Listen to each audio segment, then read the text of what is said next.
I don't know mga sangkay if you know about this ghost city na nasa Malaysia.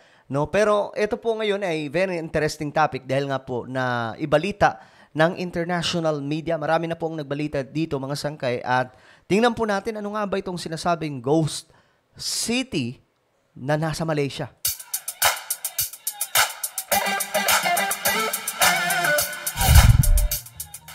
Hello guys, what's up mga sangkay? Before we start, pakisubscribe po muna yung ating YouTube channel.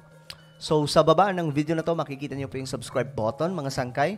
Pindutin nyo lamang po yan, tapos i-click nyo yung bell at i-click nyo po yung all. At kung kayo ay nanonood sa Facebook, huwag nyo pong kalilimutan na i-follow ang ating Facebook page. Okay, at eto mga sangkay, may ipapagawa lamang po ako sa inyo. So sa mga nanonood sa Facebook, okay, kung ikaw ay nanonood ngayon sa Facebook page, makikita nyo po mismo itong video na itong pinapanood nyo, may makikita po kayong tatlong tuldok sa itaas. Yan po yung sample, okay? Makikita nyo yung tatlong tuldok sa taas, pindutin nyo lamang po yan, then may lalabas po na show more. Kapag lumabas na yung show more, pindutin nyo po yan. Ito po yung may plus, okay? Pindutin nyo yung show more, then after that, mga sangkay, pindutin nyo po yung bell. Yung bell na makikita nyo po sa taas katabi ng subscribe, pindutin nyo po yan, tapos i-click nyo yun all. Okay? Ganun lamang po kadali mga sangkay. So, ito na nga. This is very interesting and I want to know more about this sinasabing ghost city in Malaysia. At mukhang interesting mga sangkay dahil nga po ito ay project di umano ng China. Ayan o.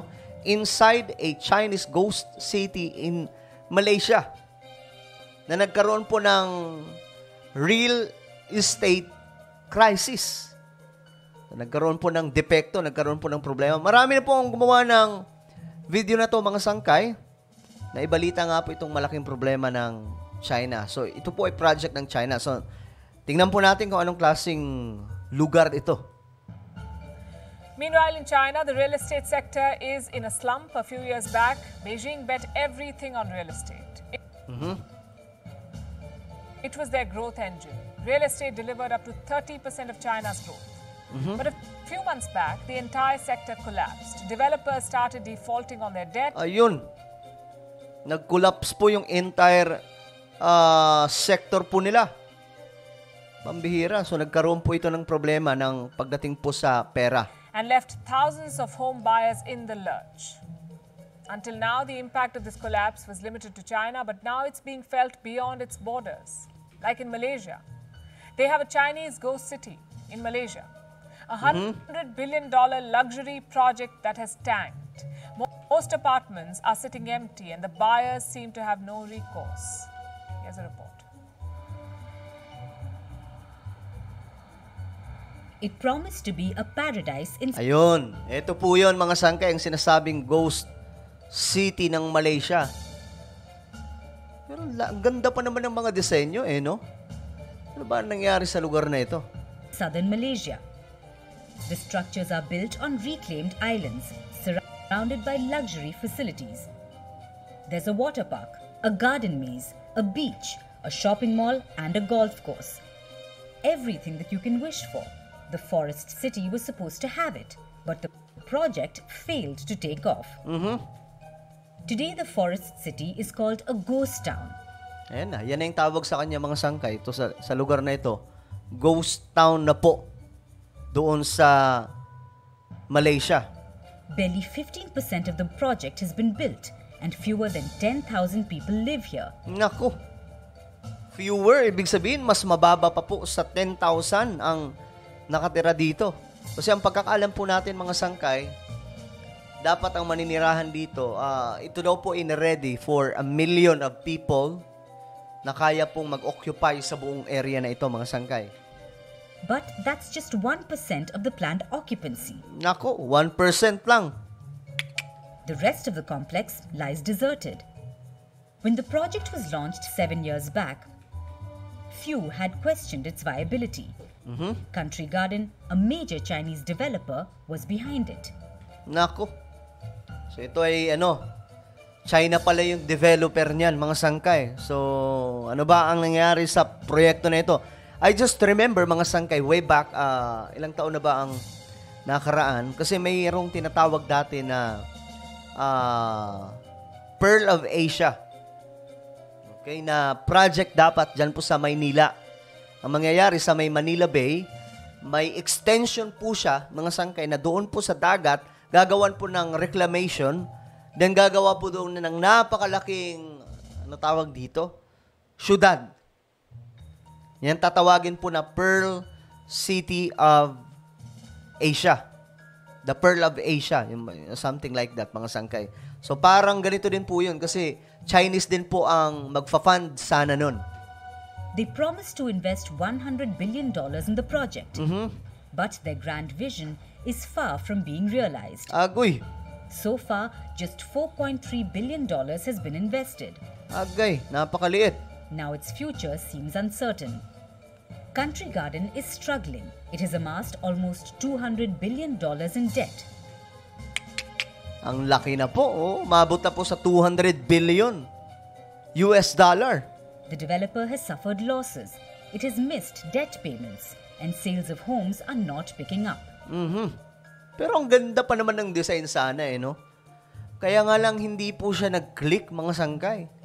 Ngayon, ang laki po ng kinakailangan nilang pera. So, makikita po natin, wala na. Inanuhan na to mga sangkay. Tinubuan na ng mga halahalaman po sa gigilid ng building na ito. In September this year, Country Garden sales collapsed, dropping by a whopping 81%. Naku, bumagsak palalo. With the turmoil back home, the future of Forest City seems uncertain. Country Garden says it's not abandoning the project but needs money to rescue it. The Malaysian government has stepped in. A few months ago, they made some announcements. So, after nang nangyari mga sangkay, ang Malaysia, pumasok na yung Malaysian government sa proyekto ng China. Ngayon, ano nangyari? A special financial zone was created in Forest City. Visitors have been promised special perks like a special income tax rate and multiple entry visas. Okay. Malaysia may need to do more than that. It needs money and investment to flow towards Forest City. So, sa madaling sabi mga sangkay, kumikilos na rin po yung government ng Malaysia para mapakinabangan po yung napakalaking proyekto na ito. Chinese developers might struggle to provide that. Reports say they owe as much as $390 billion. These are unpaid bills from operations. Then there are the loans. Country Garden owes over $190 billion. Evergrande is another developer in distress.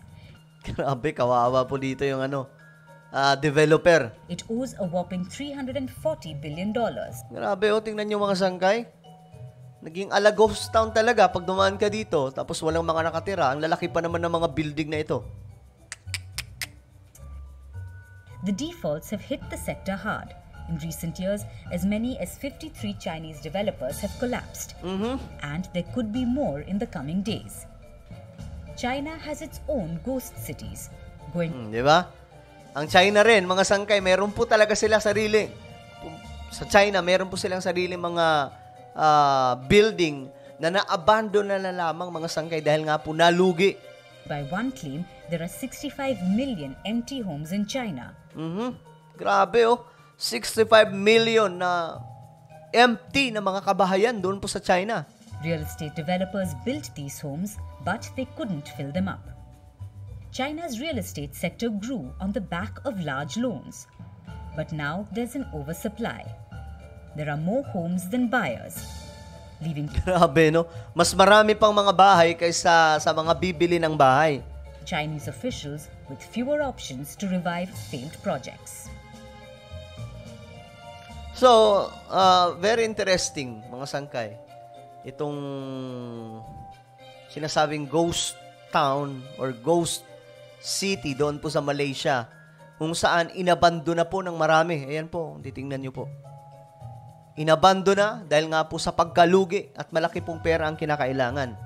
No? So, ano po ang inyong opinion tungkol dito? Just comment down below. And now guys, meron po akong Facebook group. Ito po ay mga solid sangkay lamang. Exclusive para lamang po sa mga solid sangkay. So, kung ikaw ay solid sangkay 100%, Hanapin mo po sa Facebook, Hukbong Solid Sangkay. Then lalabas po yan, tapos mag-join group ka po. Okay ba yun? So ako na po ay magpapaalam hanggang sa muli. This is me, Sangkay Janjan. Palagi niyo pong tatandaan that Jesus loves you. God bless everyone.